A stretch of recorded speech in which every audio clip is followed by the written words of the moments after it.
champ is here. I must be the greatest. The champ is here. I'm going to continue to stand with the people. The champ is here.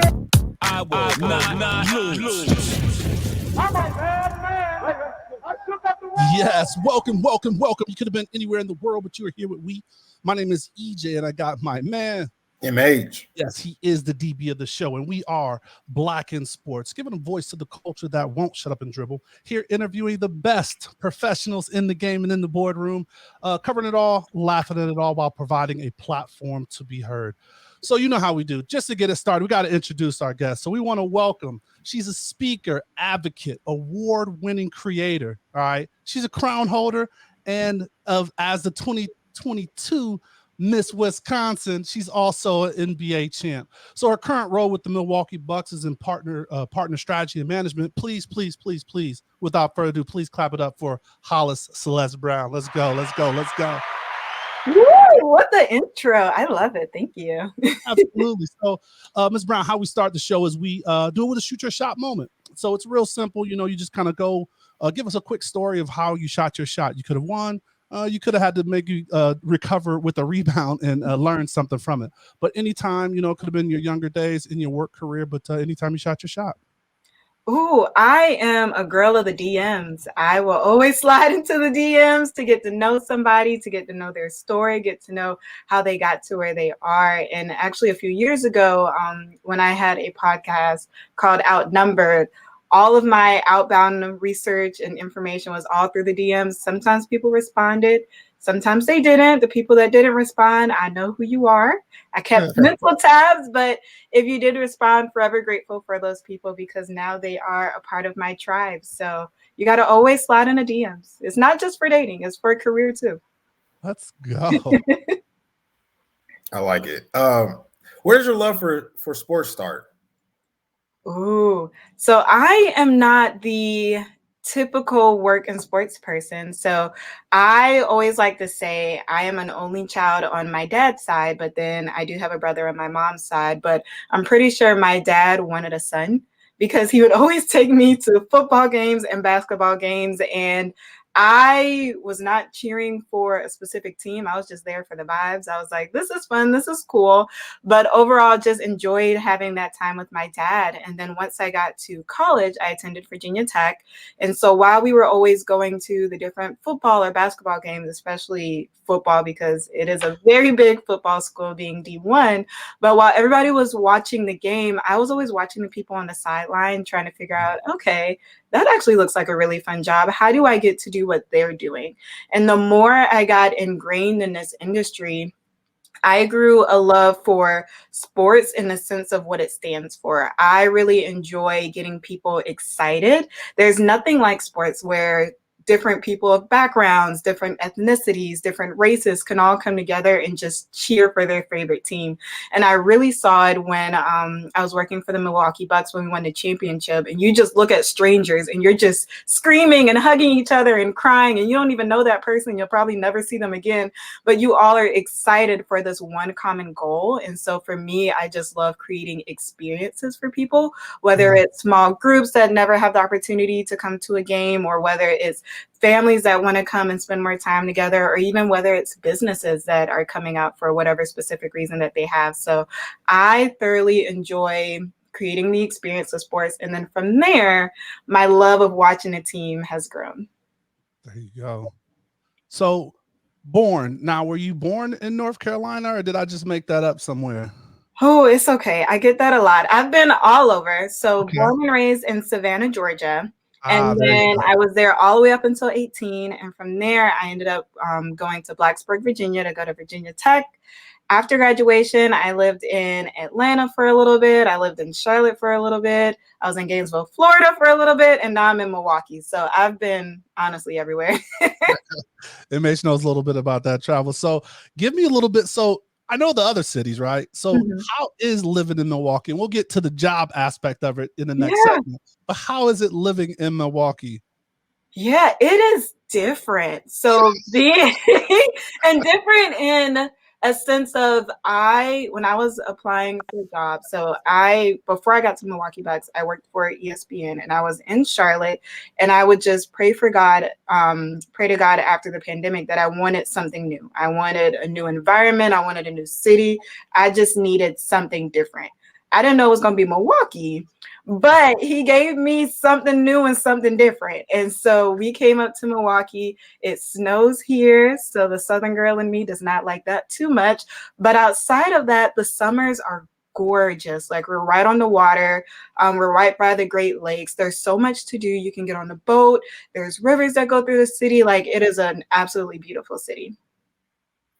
So the living everywhere, as EJ mentioned, I have a lot of experience living otherwise. My parents were in the military, so I got to see a lot of the country and a lot of the world in general. But what are some things that you have learned, I guess, that you can take from your childhood and obviously bounce around from Savannah, Georgia to Uno to Virginia, and then, your other stops in your career? But what are some things that you have just kind of learned about people, as you mentioned people earlier? Yeah, I would say just be a nice person. You never know someone's background or journey. And even if you're meeting them for the first time, that's one small blip on their grand scheme of life. And so you don't know just how that person's life is going, what led them to that moment, or why they're supposed to be in your life. They always say people are in your life for a reason or a season. And there's a third one that I can't remember, but everybody comes into your path for a reason. So I would say always lead with kindness, because you just never know. And if you can't lead with kindness, and if you ain't got nothing nice to say, just don't say nothing at all. What led you to Virginia Tech? Oh, my mom. My mom led me to Virginia Tech, and I was fighting hard. I was fighting her so hard because I did not want to go there. Growing up in Savannah, so I actually went to a performing arts high school called Savannah Arts. And being there, I was always, or honestly, a lot throughout my elementary, middle, and high school life, I was always a minority. And so once I was getting ready to graduate, I was like, I'm going to an HBCU. I'm either going to Howard or Hampton, and we're going to figure this out. But Virginia Tech was giving me the most money. And so I had to bite the bullet. And when I tell you I fought my mama so hard, I was like, well, what if I go to Virginia Tech for a semester and then I just transfer and all this stuff? But then I got to Virginia Tech and I loved it. I loved it so much that I ended up being an orientation leader. I ended up working for the men's basketball team. I was very ingrained in the Virginia Tech culture. So I'm pretty sure if freshman Hollis could see senior Hollis in college, she'd be like, girl, what are you doing? We were supposed to have been at Howard a long time ago, but here you are living it up in your maroon and orange. There it is. So what is the favorite sport, right? Dad was taking you to football games, right? You worked in basketball. And like I said, I don't want to take too much thunder from when we get to that section, but you worked in basketball. Now you work in basketball, right? So what's the sport? And then you surprise me, you'll say something like lacrosse, but I'll be. My favorite sport right now, I love tennis. But I also do thoroughly enjoy working in basketball, but I am obsessed with tennis right now. I played for a very, very small amount of time when I was in middle school. I wish I would have stuck with it because I didn't realize that tennis players are tall. So I probably would have done very well given that I'm 5'10". But overall, I love tennis. And I even saw that Netflix came out with their part 2 of Breakpoint. So I will probably be binge watching that all weekend. What about tennis that sparks you? Especially because you're in the, we'll get into other parts of your career, but you kind of did some things solo. So what about tennis sparked your interest? It's just so intense. And also growing up, I went to the US Open. My mom would take me, and growing up in that Serena and Venus Williams era. So definitely obsessed with them, but then also just seeing the growth of the industry and knowing that it's all on you. So win or lose and giving it your all. And even win or lose within tennis, there's only one winner because there's only one Grand Slam title holder. And then if you lose, then you lost until the next round. So there's just so much pressure that goes into it. There's so much discipline. There's so much skill too that I am amazed at what they can do. So with the arts, right? You went to a performing arts school and things like that. where did ballet, dance, and tap come from? Like, did you? Yeah, was that in the mix? You know what I mean? I know you're showing off those skills now, right? Maybe a little later in another journey, but is that when it started? Oh, that's crazy. You really did your research. Yes, so dance was always in my family. My aunt actually danced, where she did ballet, tap, and jazz. And then she ended up being my dance teacher. And Oh. so it ended up being just kind of a family experience. And I believe my grandmother, she also danced. So she grew up in New York. So she was around Dance Theater of Harlem and just the real part of the art industry. And so growing up with them, and now my cousin, she dances, she goes to UGA, and she was a dance major, so it's very ingrained in my family. Let's go. All right, kind of switching it over and want to jump into, in the game. We call this in the game, and just really talking more about your career. We've, touched a couple of those things, but I kind of overheard this story about how you got started in the sports. And, I don't like to recreate content. Like, I always like our show to be individual, but I think it's a great story to share. And I'm just going to lead you with 100 applications. And I think, where I'm going after I say that. Please share that with our audience. Yes. So earlier, how I mentioned, I was going to Virginia Tech football games and watching the people on the sideline. And later on, I think I told my counselor that I wanted an opportunity in sports. And so at the time, our school had an athletic marketing internship position. And so I was like, okay, I'm going to apply. I'm a part of all these marketing clubs. I should be a shoo-in. And so I got to the interview, and I completely remember where it went wrong. They asked me what was my favorite sports marketing promotion. I didn't know. I was like, when we all wear the orange shirts. I did not get the job. So looking back, I completely understand, but I was heartbroken at the time. And so from there, I was like, how can I make it so that next year when I apply, I want to say this was going into my junior year. So I was like, how do I make it so when I apply for my senior year that it's impossible for them to tell me no? Like, what can I add to my resume that they have to accept me no matter what comes out of my mouth? Because I have the experience to back it up. And so from there, I went on the Forbes list. And at the time, I believe they had the 100 top sports agencies and companies, and I applied to every single internship that was on that list for all of the companies one by one. Yes, it took me forever, but I applied to all of them, and then I only heard back from two. One was Wasserman, and I don't remember the other one. They're relevant because they didn't choose me because I only got an offer from one, which was Wasserman. And so I ended up going to Carlsbad, California for the summer, which was also my first time in California. So that was a very, very fun time. But in the Carlsbad Wasserman office, that is their action sports division. So a lot of skateboarding, snowboarding, all of the action-y Olympic type sports happen there. And so overall, 10 out of 10 recommend. To this day, I absolutely love Wasserman as a company and all the people that I met there. And so when I came back to Virginia Tech, I reapplied for the athletic marketing position, and then I got it. So it clearly worked out. Wasserman is like massive, massive. Like, how was it just getting started in the sports industry there? Because I've heard how massive it is. Yeah, I think at the time, I didn't realize how big of a deal it was. Like, I knew because maybe it was like top 3 on the Forbes list at the time. But so I knew, but I didn't know, And so the Carlsbad office is a smaller office. So it's very intimate. I was very close with my director. And even there, our intern class was just 3 people. And so it was myself and then other 2 males. One went back and forth between the LA office and the Carlsbad office, so he wasn't really there. And then the other one, he had another internship with Sony, and so he was back and forth. And so most of the time, it was just me in the office trying to figure it out. And overall, I thoroughly enjoyed it. And now, growing into the industry and seeing everything that they do and accomplish, I love that they gave me my opportunity. And I think that's also what has propelled me so far, especially so early in my career, I want to say, that still very grateful for them. Shout out to Wasserman. We've had a Wasserman alum. We had Laura Walters Brown, which is she's part of the Wasserman Collective, which is the women's division that they focus on that. And it's just like to MH's point, there's so many different levels and lanes and layers to that from from every end of sports. You were just talking about kind of one of those. Yep.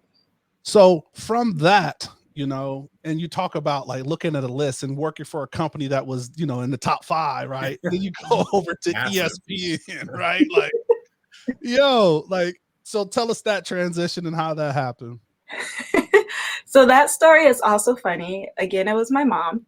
So at the time I was working in Atlanta for a company called the Aspire Group, and I was actually doing ticket sales. So they are a third-party ticket sales company, with different events that happen or even some collegiate programs. And so I was actually a sales associate for the US Open. So back to the whole tennis thing, but I was a sales associate for the US Open. And while I was there working hard, living my best life, my mom calls me and she's like, well, I have a conference at Disney this weekend and I just met a woman that works for ESPN. And I told her you were unemployed. And I was like, well, why did you tell her that? Because clearly I have a job. Like, why did you do that? And she was like, yeah, I know, but forget that job. Send me your resume, send me your website. And at the time I had a digital portfolio. So basically a website in resume form. And it was very pretty. I had detailed everything that I've done. It had metrics. It had a little about me page. It was very thorough. So I sent that over to them. And I want to say, the following week, I got an email from the woman at ESPN that was just an entry call just to learn more about the position, tell them about myself, what my interests were. And so I always had to like sneak away in that job to try to answer those calls because you're not going to tell ESPN no. And so I was like, I'll see what happens. So I took the call maybe that Monday or Tuesday. The call went well, and she was like, well, we want to set up a call for you to meet the rest of the team. Are you available on Friday? And so I made myself available. We had the call Friday morning. By lunchtime on Friday, I had an offer letter. And so I know it's crazy. When God has something for you, like nobody can tell you no. And so I was so excited for that opportunity. And then even in the moment, you're like, you don't believe it. You're like, am I really about to quit my job, pick up everything, and move to Charlotte at the time? That's where their office was. So moved to Charlotte, worked for ESPN, and it's like, of course, I'm going to pick up my life and move to Charlotte. But another funny story that I don't tell often is when I first got there, my first day on the job at the Charlotte office. So the way Charlotte is broken up, they kind of have like 2 buildings that they're a part of. They have the main building, and then there's so many people that they actually take up another building that's across the street from the parking lot. And so I go into the main building, happy and eager, ready to go. And I'm like, hi, I'm here for Will. He's going to be my manager. And I can say Will because he's still a mentor now, love him to death. But I was like, I'm here for Will. Where can I find him? And they're like, we don't have a Will that works here. And I'm like, what do you mean? I was like, I have the email, like I've interviewed with Will, he told me to meet, and we're like, we don't know what you're talking about. And so it took me 20-30 minutes to figure it out. I'm calling him and he's not answering because he's in a meeting. I'm like, oh, I've been punked. I left Atlanta and now I'm here and I don't actually have a job. But then he ends up walking over because he realizes that I'm here and tell me why. He comes into the building and the security guard goes, oh, William. Yeah. You couldn't put 2 and 2 together? Stop. I don't know. To this day, I'm still very upset with that security guard because I almost had a heart attack. You're already nervous because it's your first day and you couldn't put Will and William together. He's like, I know William and Willie. I don't know who Will is. I don't know who this Will is. I was like, maybe Bill. I don't know Will though.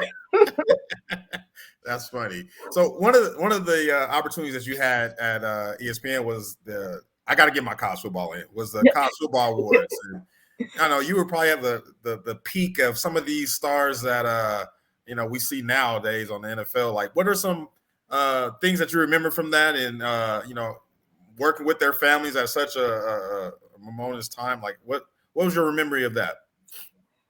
Yeah, it's like looking back, all I can do is laugh. And I always enjoy calling my dad and telling him all these interactions that I had, because he's like, what? You met so-and-so? Yeah. And I'm like, yeah, who's that? And he's just like, why don't you know who this is?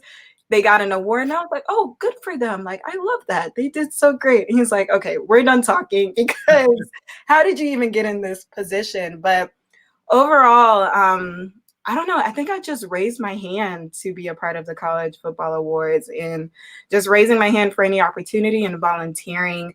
Honestly, I can't even tell you who I met. Probably a lot of people I do not know, which is why I think I'm a great person to work in sports, because I don't get starstruck.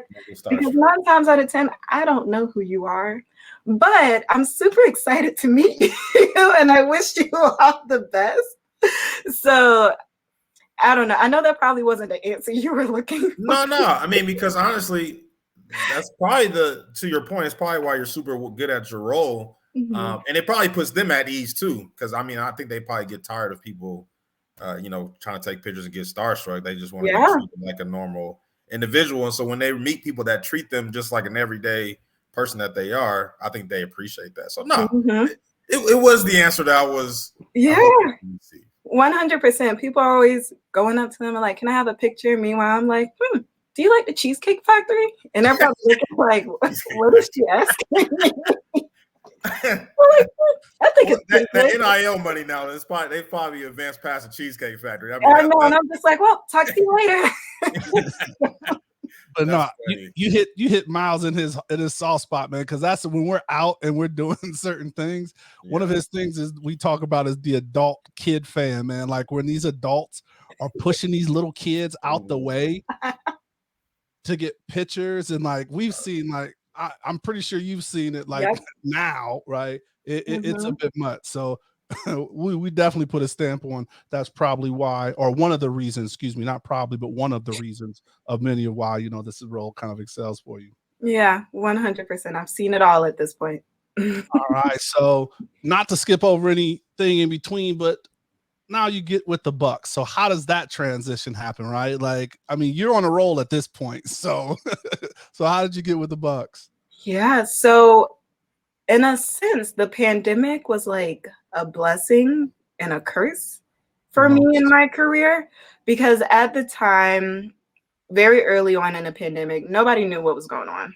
And so I unfortunately was let go from ESPN, because at the time I was a contract position. So of course, when everything's going on, we're the first to go.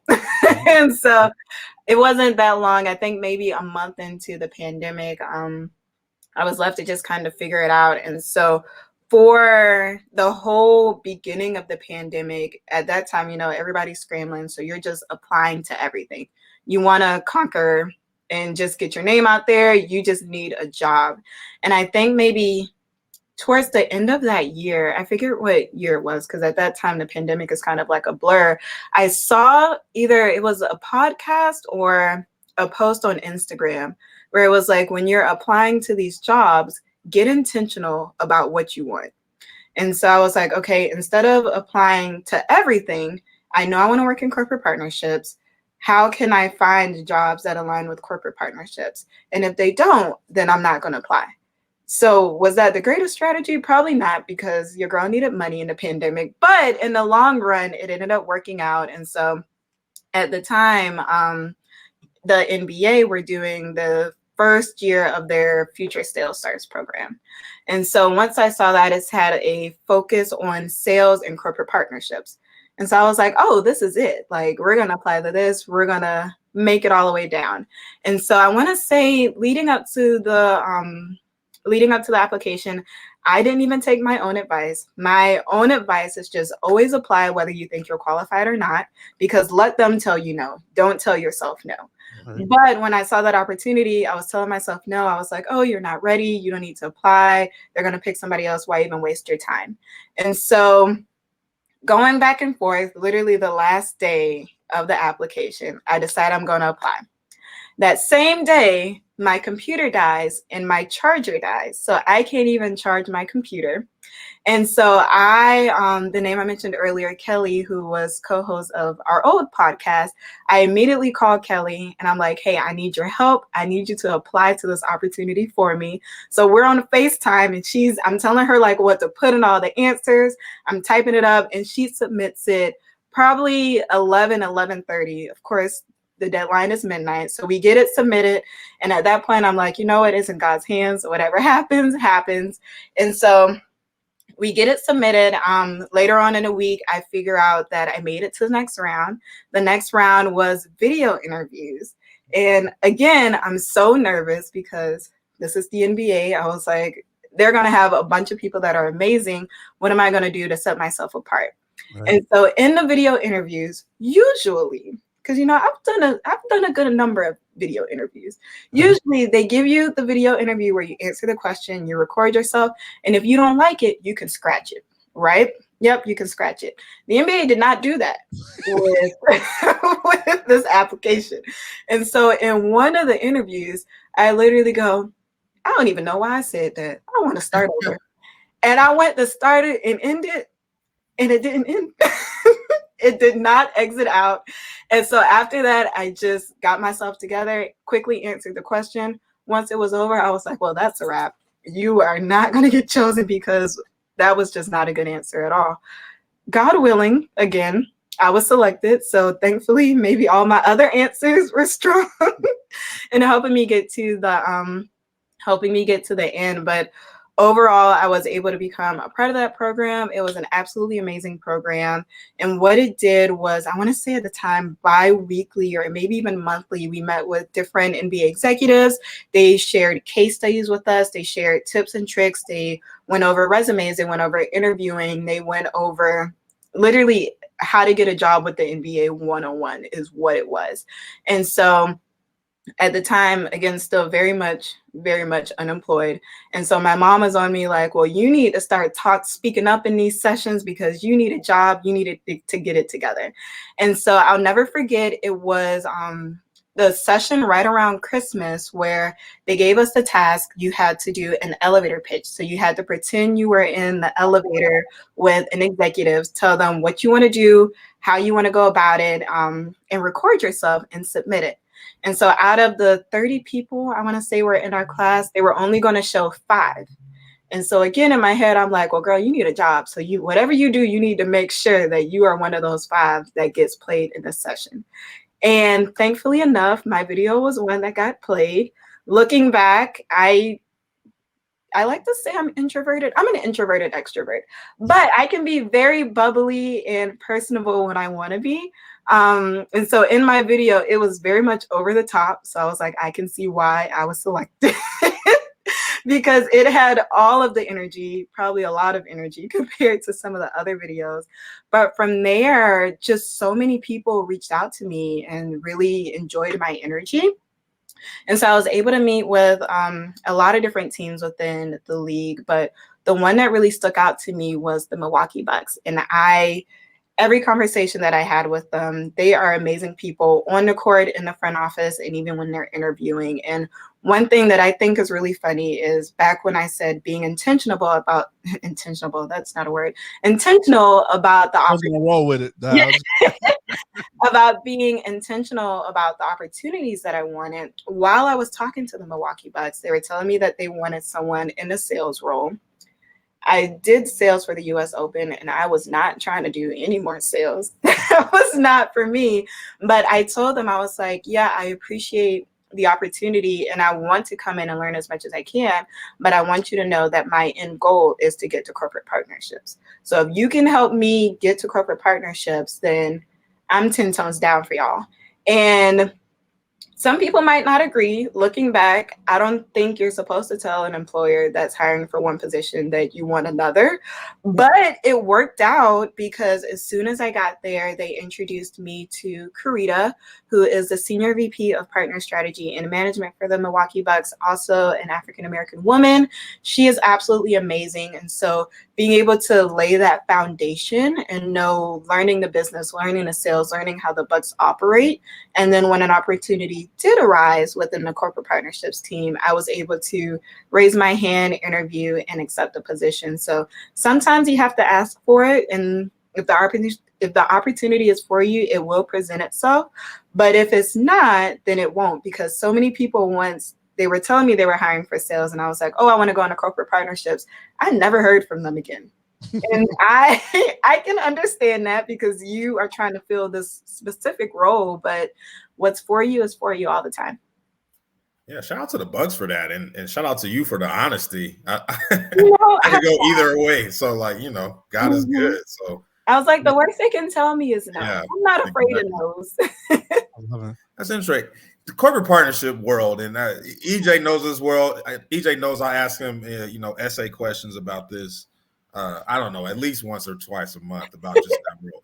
But is it like juggling, like almost like you work for two organizations essentially, because you kind of have to help the partner, but obviously you got to be, solid with the Bucks. That has to work in line. Just come on, give me the background, give me some tricks and trades to this, because I still don't get it all the way. I really don't.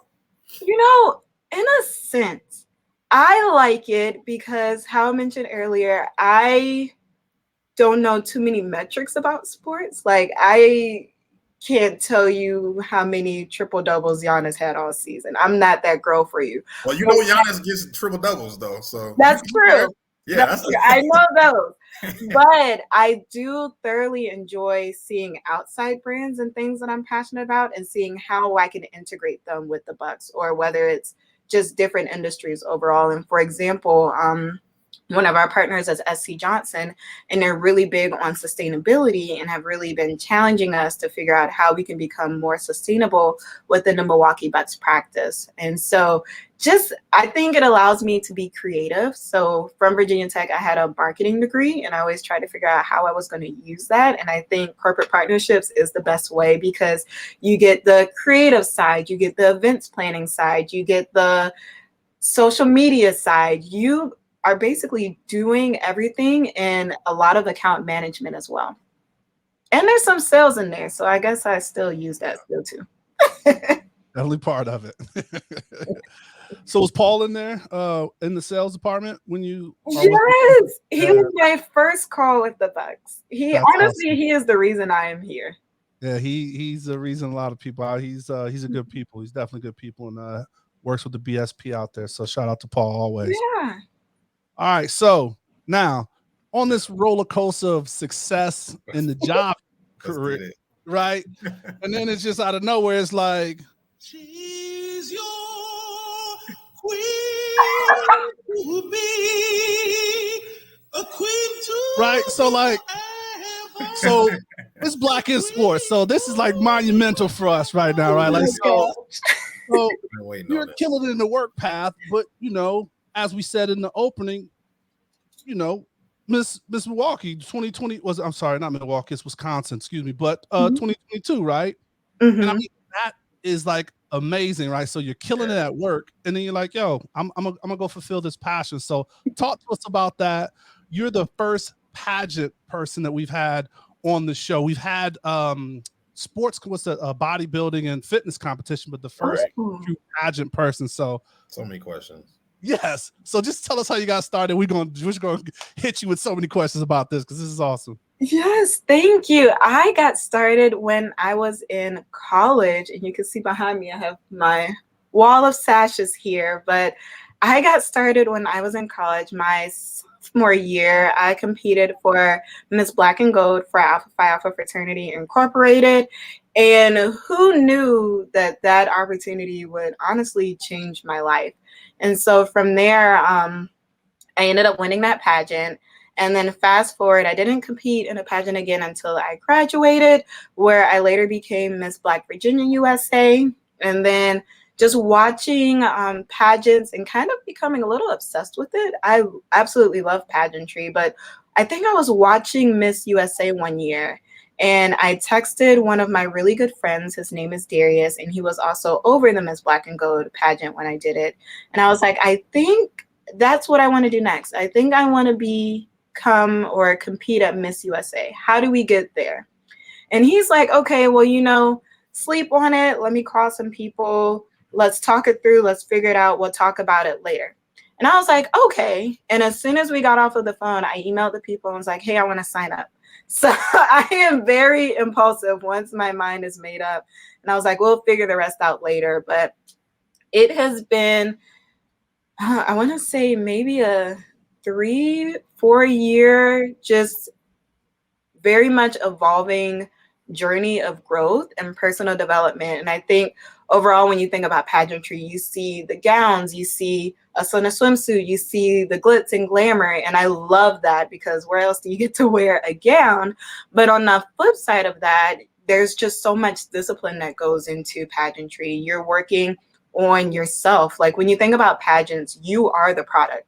So you are getting critiqued. You're getting critiqued in how you speak. You're getting critiqued in how you walk. You're getting critiqued in how you present yourself. And it's not in a bad way, but it's really to bring out your best self. And I also attribute all of my success so far, and hopefully my future success and growth, to pageantry, because so many mock interviews, so much personal and self-development that comes from it, that I truly 100% know who I am as a person and what I can bring to different opportunities or organizations as a whole. It's definitely dedicated, because like I said, from the fitness standpoint, we've had Ivory Tab and Jacqueline, who's like both in the fitness, and Ivory was just talking like you just caught her before she kind of goes into that mode. So definitely know that dedication part is definitely from all the facets, right? Like you said, the interviews and the fitness and just, just keeping up with work. You had some MH? Yeah. Do you have a coach as you go through the process? Is it a lot of it self-start? How does that part work? Yeah, I had a whole team behind me, and they were there from the very beginning with me. They saw all the tears, all the happiness, all of everything in between, because I am a crier. I cry when I'm sad, when I'm mad, when I'm happy, when I'm excited.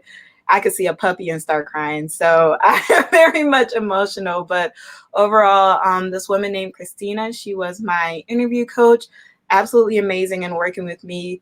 I want to say for a few months we would meet bi-weekly, and then as you get closer to the pageant, we started meeting weekly.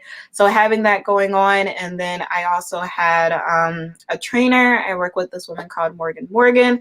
I actually just started working out with her again yesterday. Tip for everyone: do not take time off from working out, because I feel it so much and I hate myself for taking a break because my body hurts. But overall, very grateful for them. And then I also have honestly a community of people. So Darius that I mentioned earlier, and then another man that's named Medley, and then my family as well. So how do you get like a coach? Is it like recruiting? Like, do they recruit you, or do you recruit them? Is it like, the top, like, is there like a, they do scouting, right? And they're like, all right, who's the top trainer? Who's the top interview coach? And like, is there like, a Beckett or something that you can go to that to find out who's who in the world? Yeah, it's honestly a little bit of both. There is a list. So the pageant world, really, and the more the deeper I get into pageantry, the more I see how big this really is. But there's a whole pageant world, and they do pageant awards of like who's the best interview coach and who does this, and they base it on just how many wins they've helped somebody get. But I think what's really important is interviewing different people and seeing what's the best fit for you. I went through a lot of trainers because I personally do not like working out. So I needed someone that was going to help motivate me, make it fun, but then also be patient with me when I am having those moments. And then same for the interview coach, because you need someone that's going to understand you as a person and work with you, but then also understand that life is so much bigger than pageants. So it's like, I know I'm helping you for this one specific goal, but how does this goal translate to everything that you're doing in life? And you get to pick out the gowns and all the outfits and the type of heels you want, or is that like the coach like, hey, I think this is what you need to go with? How does that work? Well, you get to pick it out. So you are the core person. They always say that you should love what you're wearing.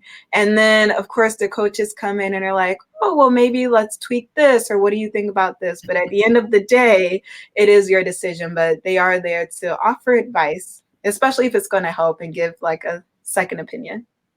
So in that world, right, like we face diversity issues where we don't see a lot of us in almost every realm except on the court, right? If you're talking about the top 4 sports.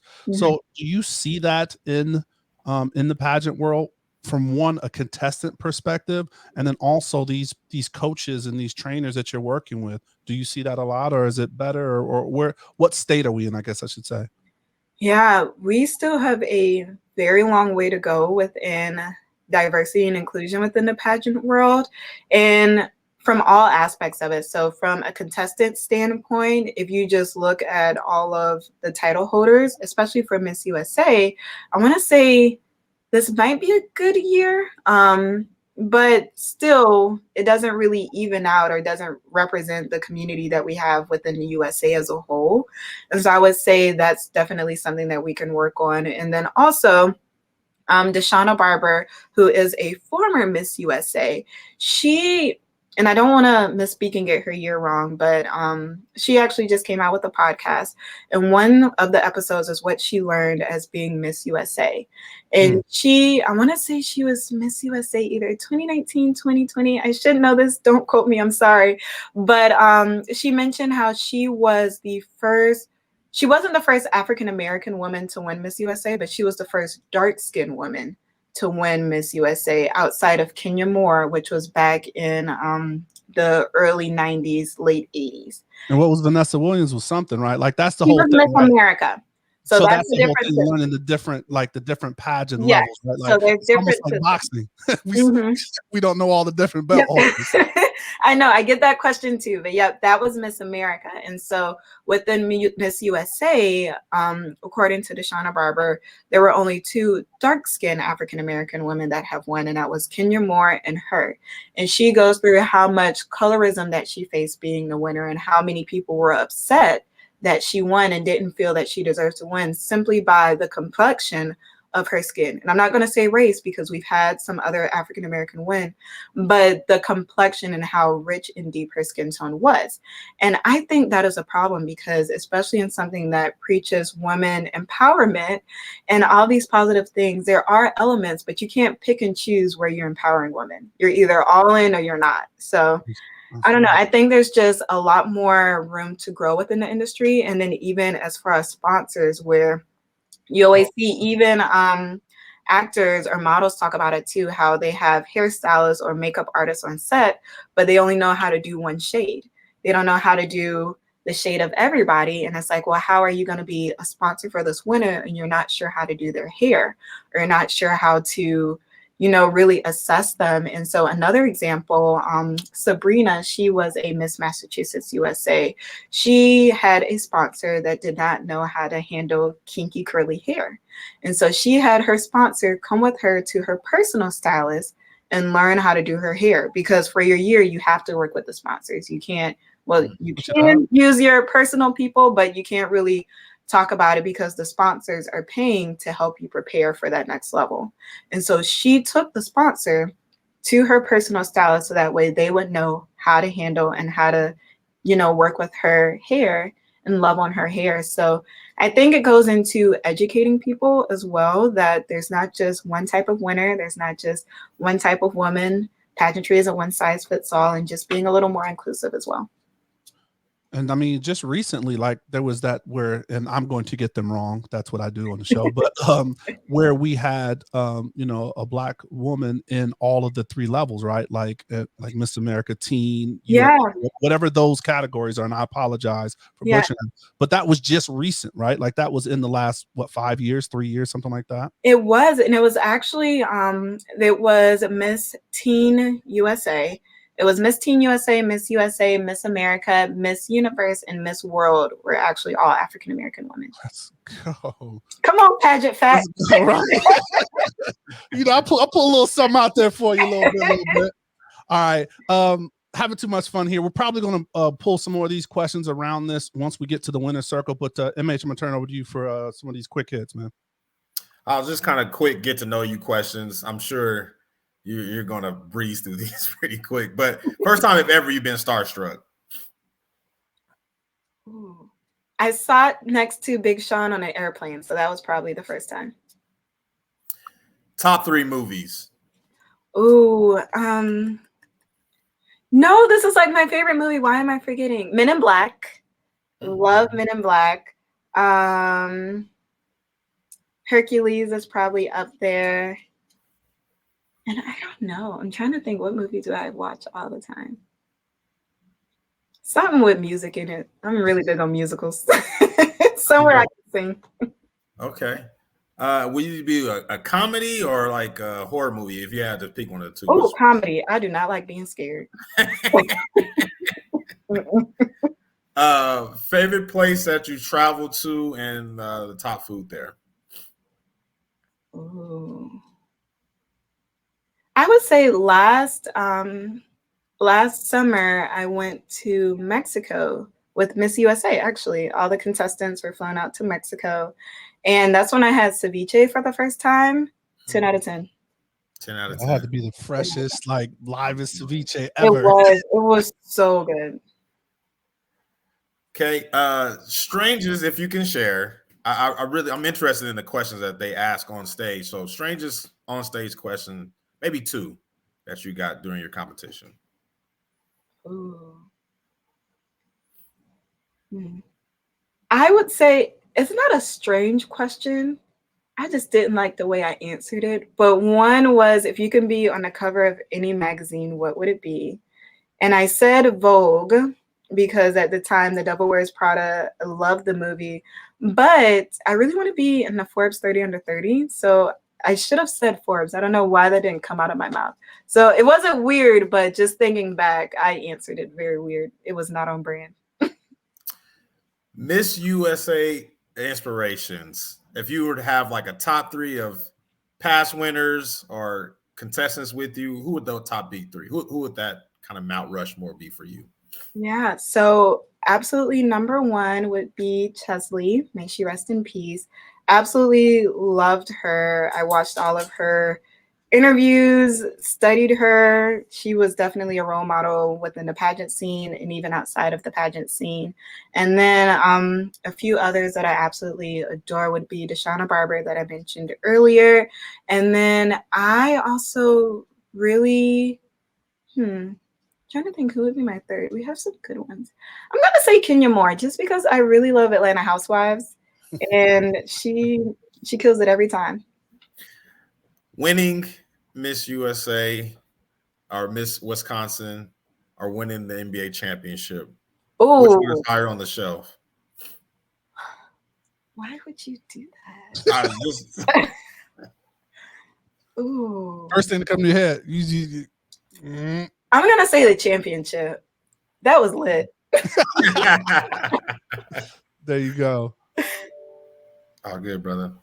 All right. So now we want to jump into the winner's circle, and we're going to kind of flow through this just so, because I think there's some other questions we want to continue to ask you. That is intel with the, with your pageant work and your job and things like that, that I think our listeners need to hear. But I want to start off with the winner's circle, right? So a couple of things that we want to talk about first is a real serious topic that, you're very open with. And, in some of your pageant questions, you kind of voice that's what you do. So I think I want to start with that you were a victim of a sexual assault in college, right?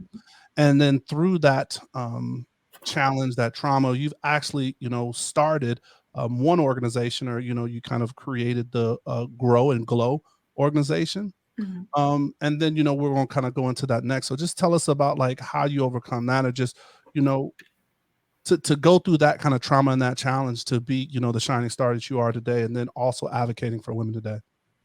Yeah. So this is something that I am super, super passionate about. And another reason why I'm grateful for pageantry, because I don't think I would have dived this deep into the topic or even into my traumatic experience overall had it not been for pageantry and me wanting to shed a light on it. And so I work with an organization called End Violence Against Women, and they created a campaign called Start by Believing, which says if someone ever fortunately discloses that they've been sexually assaulted, if you don't know what to do, if you don't know what to say, then you should start by simply believing them when they come to you. I think so often, even with friends or family members, and again, knowing this from personal experience, you get a lot of different reactions because it is a terrible thing that happens. And most times people's first instinct, you have one end of the spectrum is they doubt the situation. They're like, oh, well, what the typical things that you hear, like, well, why were you there? What were you wearing? All those things that you absolutely should not say.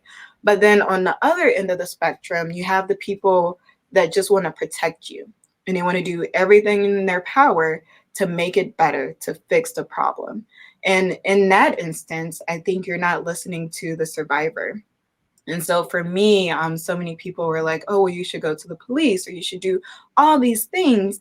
But I wasn't in the space to do all of those things. And so within that journey, a lot of what I actually wanted to do or felt like was right for me at the time was clouded by what people wanted to do to protect me. It was often where people were like, oh, well, you should go to therapy. And I 100% agree that you should go to therapy when you're ready. I went way too early and my session did not go well at all because I wasn't in the mental space to receive the help at that time. And so I think overall, just start by believing them and saying, thank you for sharing this with me. How can I best help you? Or what do you need from me in this moment? Wow. Podcasting. Let's talk about your podcast and the new podcast that you're starting and when you're looking to open it. Yeah. Oh, we're working on it. Who knew coming up with a name was so hard? It's like you have everything else is intact, but it's just the name and finding a name. But let's start with is this the so the podcast is kind of carrying on with, you know, the sexual assault or healing, is it, or is it a little bit of a combination of that and then what your former podcast was? Tell us about that. Yeah, so we're not going to get too much into the sexual assault just because it's kind of a downer. It's a little Debbie Downer. And so a few years ago, I was co-host of a podcast called Outnumbered with Kelly. And I'm sorry if you can hear the train in the background. I live right next to the train track, but we always like to say we're making a mistake so you don't have to. So our podcast was all about advice and helping other women get into the sports industry. And so unfortunately, we had to stop it just due to conflict of interest within our careers. But looking back now, I think right now I'm in a great point in my life to kind of restart it, but as a solo podcast. And so it won't be called Outnumbered. It'll have a completely different name. And I really wanted to focus on my journey within this industry because I've been through so much and I like to think that I've learned a lot, and then also continuing with lessons throughout my life, but then also bringing in other dynamic women within the industry and having them share their journey as well. So overall, still figuring out the knickknacks of the podcast, but hoping to go live in fall of 2023. So stay tuned. Let's go. Well, you know, we're definitely here to support that when you kind of go out with that. However, we can kind of continue to push that, support that, whether it's through our socials channels and our medium. That's what this is for, right? It's giving a platform for us to be heard, right? So make sure you subscribe to that. Once we get all of that information, we will put that on all of our socials and update the notes. But I think, you know, so this podcast you're doing, you know, it's just like to building women in sports, right? Making the mistakes so you don't have to, and sharing that knowledge. And I also heard you say that boundaries was really important for you and what you're doing. And I think you're not only saying that, I mean, you are living that like to the damn T, because it's like, how are you so successful at your day job, right? When most of us are like, you know, hey, like, I mean, even MH and myself had to kind of go through what was that line of doing our day job, working in sports, but having this podcast and having the boundaries of saying like, no, like I can't take this late assignment because we record on, you know, this day at this time, or, hey, I can't, you know, do this and just creating those boundaries. So how do you do that? Because recording a podcast is a lot different than what it takes to train and put on pageants. I'm being pageants. Yeah, it's hard. It is very hard, but I think knowing yourself and knowing your schedule is very helpful. So for me, I am somebody that once I'm in it, and I can crank out 3-4 episodes and then I'm good for a month. And so just making sure that you are scheduling time for yourself, but then also scheduling time for all of your extended passions or opportunities that you want to do. Just listening through this podcast, I do a lot and my schedule is very packed and I schedule everything, but then also scheduling self-care time. Like this weekend, I'm unplugging, taking a break. I may work on the podcast a little bit, but overall, just taking time for myself and just understanding your personal limits, what you can and what you can't handle.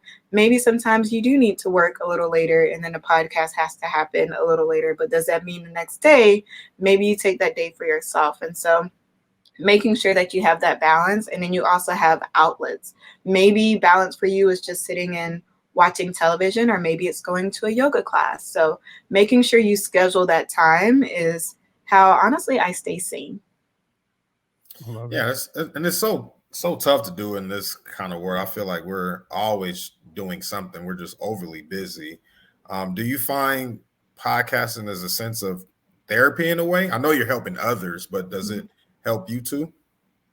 I think so. I don't know. I think I do so much because I genuinely want to help people and just share as much knowledge as I can, because it's hard. No matter what you want to do, no matter your career path, it is hard because no one's path looks the same. No one's opportunities look the same. You're just out here figuring it out. Throw that on top of just figuring life out as a whole. It's a lot going on. And so for me, if I can just help one person, and I'm pretty sure you guys feel the same of when you're putting out the episodes, you're like, is anybody actually listening to me? Like, does anybody actually care? But then you get those random messages from people that's like, please keep doing what you're doing. It helped me do this, or it changed my mindset on this. And you're like, oh, I am actually helping people and there is a need for this space. So I would say just helping as many people as I can and being a resource to people as well. That's awesome. So, we like to give flowers too. So not only do we do platform, right, but we like to give flowers. And I mean, won some awards, right? So not only the crowns, but you win an award. So, I'm just going to read off some of them that we found. I'm pretty sure there's like a whole longer list, right? But what was it? The culture creators or the creators, what is that? Creators of color. You talked about, being selected, it's not an award, but being selected in the Future Stars, National Coalition of Black Women, we got Telly Award, all these awards. So a testament to you, working hard, saying that like there's no such thing as no for you and going forward. But out of those, like what award like meant the most to you, right? Like, and not that any one of them are less, but sometimes you get something, and I give it to you, like when we got an award for this show, and a lot of our tagline is to say award-winning podcast. To get that, we were like, yo, we just started doing this, and MH like didn't even know where we were starting from. So to get that, is there something in any one of those awards for you? I would say the Creators of Color Award from #sports meant the most, because at the time it was the first, we were the, tongue twister. We were the first cohort of it. And if you go back and look at the list, everybody is with these big companies or these big corporations. And then there was me with my podcast. And so for me to have a platform that was next to somebody that was the director at ESPN or was a senior manager at Wasserman, and then there's just like Hollis, co-host of Outnumbered Podcast, the fact that I was able to create a name for it, and I was the only podcast that year as well. And so the fact that I was able to just leave a mark on something that I created myself and still be able to kind of hang with the big dogs, I would say that one still means a lot to me, and even the opportunities that it's continuously opening as well. Love it. Anything else in this image before we go to the assist? The assist. All right. So wanted to get the assist really quick from you. So this is the part of the show where you get to put your coaching hat on, right? This is where you get to either, give the assist to our listeners, or so it's like a quote that you live by, or just like words of inspiration you would either tell your younger self or just our audience. So go ahead and drop that gem. Well, I would say go for it. Like I mentioned earlier, don't tell yourself no. If the opportunity is not for you or you're going to get redirected, God will redirect you or somebody else will. But don't go ahead and count yourself out, because there are plenty of unqualified people getting opportunities. I always like to say, God doesn't call the qualified. He qualifies the called. So if an opportunity is for you, he's going to open that door. Let's go. Let's go. And then lastly, when is the next run? Like, I mean, we won't have them singing it for us. So is that the next level? Is that the next jump? Is that what we're kind of practicing and preparing for right now? Oh, I think right now we're just seeing where life takes me. For the longest, I've always been goal driven and I had all of these big goals. And even as I was prepping for the pageant, a question that you always get is, where do you see yourself in the next 5 years? Or what's the big goal that you're working towards right now? And at this point in my life, I've reached all of my goals. So I need to kind of refocus and come up with some new goals. So I would say just taking it slow, enjoying my downtime, this balancing moment, and just figuring out what is next for me. Love that. MH, final thoughts. Really appreciate your time. Learned so much about you, but just about perseverance and putting yourself first. So thank you for your time and best of luck to all you do in the future. And can you say a prayer for your boy? Because you seem to get your prayers answered. So shout out to your prayers. Your prayer warriors, right? Strong. Yeah, my old pastor used to say there's some dead cats on the line. If my prayers might not be getting through some dead cats. So if you can get some prayers through for your boy, I appreciate that. I love that. I'll put some up for you. Right now, my prayer is for discipline and responsibility to handle whatever God has come in my way. Because sometimes you get things and you're not ready for it and you fumble it. So I'm praying that I can handle whatever's coming. That's what it is. And we got it scrolling on the bottom for our viewing audience. But for our people that listen audio, go ahead and give us some of your hashtags or where people can reach you on your social. Ooh, LinkedIn is actually my favorite social media. So in order, I would say that's probably your best way to get in contact with me is on LinkedIn. My name is Hollis C. Brown, or if you search Hollis Brown with the Milwaukee Bucks, I am the only one. So I should pop up. And then on Instagram, my name is Honestly Hollis. There it is. Well, hey, thank you so much. We appreciate the time. This was definitely a learning for us. You were definitely a great first to have on the show. So I hope people are inspired by this. And I want to thank you, the people, for listening. I truly hope you enjoyed the show. As you know, we drop new episodes every Thursday. Please subscribe to our YouTube channel, right? Because visual representation matters. If you see it, you can be it. And know that you can find us on every podcast audio station. So that's Spotify, Apple, iTunes. You can say, hey, Alexa, play Blocking Sports, and it'll do it for you. And just please stay safe, practice gratitude, and know we're rooting for you. I had to look around because she'll start talking. Sports entertainment until we even.